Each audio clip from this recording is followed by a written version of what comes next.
Yeah, I didn't really have many friends back then.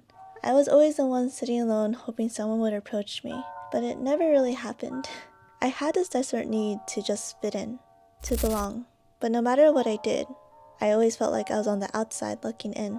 Looking back now, I realize that I did make some pretty bad mistakes when trying to fit in with the wrong people. I tried so hard to be accepted that I lost track of who I really was. I ended up in some pretty toxic friendships that only made me feel worse, and I deeply regretted it.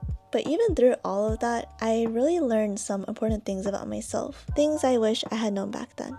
Hi everyone, welcome back to my channel and welcome to episode 2 of my healing diaries. Today we are pretty much focusing on the feeling of just not fitting in and just feeling pretty alone.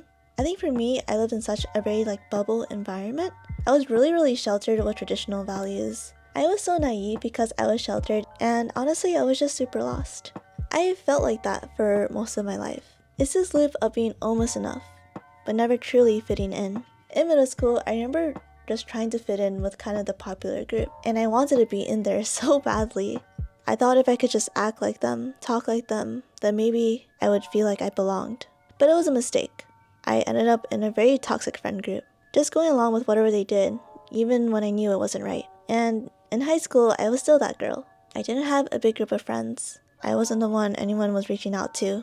I wasn't in the cool group chats or getting asked to hang out. I wasn't the girl people really noticed. I was just there, watching, hoping, existing, but not really being seen. When I started playing tennis at 17, which is super late, and I was a little bit crazy for that, it was the first time I did something for me. But even then, the feeling of being behind followed me. Everyone else had been playing since they were 5 or 6. They had private coaches, they went to academies, traveled for tournaments. And even when I made it, when I got into D1 tennis, even after the hours and sacrifices I made, I still had moments where I felt like I really didn't belong there.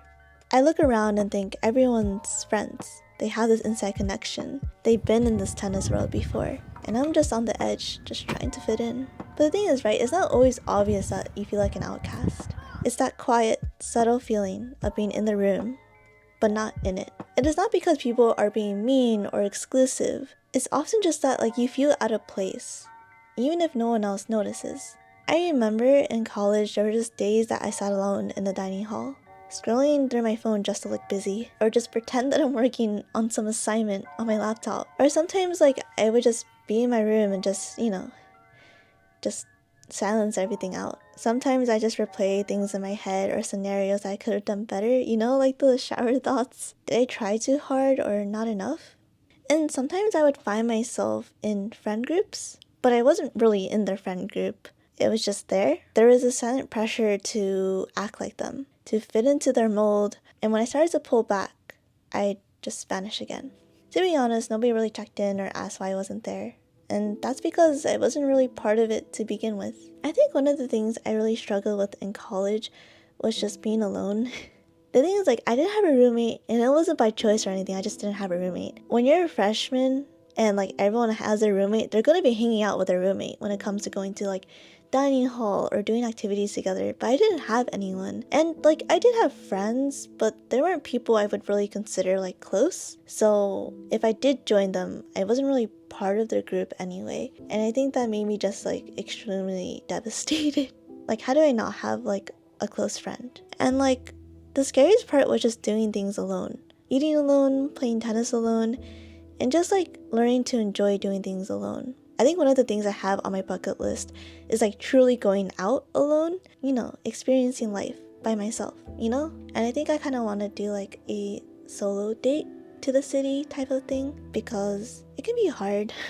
But I also think fitting into boxes is so overrated. I remember back in high school, there was just a lot of cliques, there was the nerdy people, the popular people, and the artsy people, and the jocks, and I didn't really fit into one. I felt like I could fit into multiple, and I just felt like I couldn't really find someone that could just bounce off of my energy and There were just people that just didn't align with some of the things that like I valued, you know? In college too, like there are people that love to drink and party all weekend, but I'm not like that, you know? Like I'm not the type to really do drugs like that. I didn't smoke and stuff, and people called me boring for that because I was on a tennis team and most athletes do kind of do those things, but it just wasn't me. And like I kind of just had to accept that like because I don't do those things, like I'm probably never going to truly fit in with them, and that was okay to me. Because sticking to my values and, you know, my future goals, like I knew where I needed to head and I wasn't afraid of doing that alone.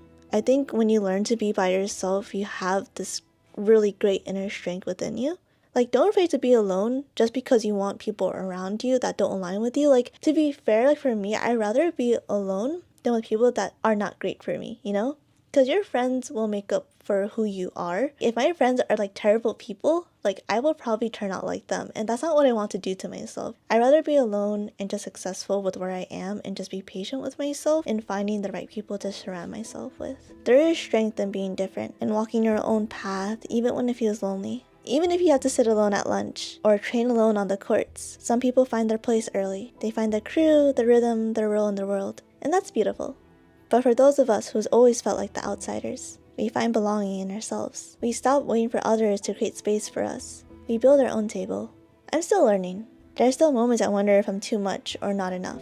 But I also know now that being an outcast doesn't mean that there's anything wrong with you. Sometimes it just means that you're going in a direction others can't see. You're not broken, you're not late, you're just different. And I think that's really powerful in this day and age. So if you're watching this and you feel like you don't belong, please know you're not alone. You're not weird or broken or hard to love. You're just navigating a world that doesn't always make space for quiet strength, late bloomers, or people who don't fit in boxes. So keep showing up anyway. Keep being you. Even if your voice shakes or your hands tremble, there's beauty in standing out. And one day, you look around and realize you were never meant to fit in. You were meant to shine in your own way, and that's more than enough.